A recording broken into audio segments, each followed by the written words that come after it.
Good evening. Today we delve into a series of high-stakes global and domestic developments. The United States Federal Reserve has made a pivotal interest rate decision amidst global economic uncertainty. Across the Atlantic, the justification for the Iran war faces new scrutiny, while in the Caribbean, President Donald Trump's explicit threat to take over Cuba has elicited a defiant response. And in Washington, a significant political standoff is escalating over the Epstein investigation. First, to the financial news, the United States Federal Reserve has announced its decision to keep the benchmark interest rate unchanged. Citing economic uncertainty from the ongoing Iran war, the Central Bank Council confirmed the target range remains at 3.5 to 3.75%. This marks the second consecutive time the Fed has held rates steady, aligning with economists' predictions. Fed Chairman Jerome Powell is expected to speak later today. This decision is cast against a contentious backdrop. A United States federal judge recently halted investigations into Chairman Powell, suggesting the Trump administration sought to pressure him for lower rates. President Trump has often challenged the Fed's independence and has nominated Kevin Warsh as a successor for Powell, who departs in May. The Iran conflict itself continues to draw sharp questions. A recent United States intelligence analysis is challenging President Donald Trump's rationale for the war. Intelligence Chief Tulsi Gabbard stated on Wednesday that Iran has not rebuilt its nuclear facilities since the United States-Israeli air attacks last June, adding, since then, there have been no efforts whatsoever to rebuild enrichment capacities. This contradicts President Trump's earlier justification for the February 28th airstrikes, which he linked to an imminently threatening Iranian nuclear program. Economically, the war's impact is evident in rising United States fuel prices.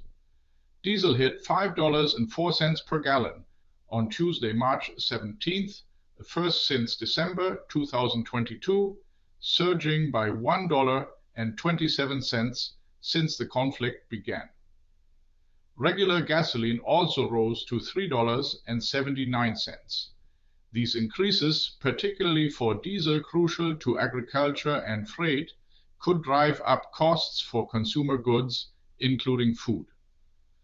Globally, the United States Department of State has now ordered all American embassies and consulates worldwide to conduct immediate security assessments, expanding prior Middle East-focused directives due to the Iran war. In the Caribbean, President Donald Trump's latest threat to take over Cuba has been met with defiance. Cuba's President Miguel DA-az-Canel declared on Tuesday local time, "Any external aggressor will meet unshakable resistance." This follows Trump's statement on Monday that he would take over Cuba, adding he could do anything I want with the island. His remarks at the White House, questioning when the United States would act on Cuba, represent one of his clearest threats against the communist-governed nation. Finally, a constitutional showdown is brewing in Washington regarding the Epstein investigation. The United States Congress is increasing pressure on Attorney General Pam Bondi. The House Oversight Committee has subpoenaed her for testimony on April 14th. However, the Department of Justice promptly rejected the subpoena as completely unnecessary, stating, "Congress members already have access to unredacted files and the Attorney General remains available." This rejection comes amid ongoing criticism of the department's handling of Epstein documents, including accusations of delayed and heavily redacted releases. Attorney General Bondi has defended her department's efforts to balance transparency and victim protection.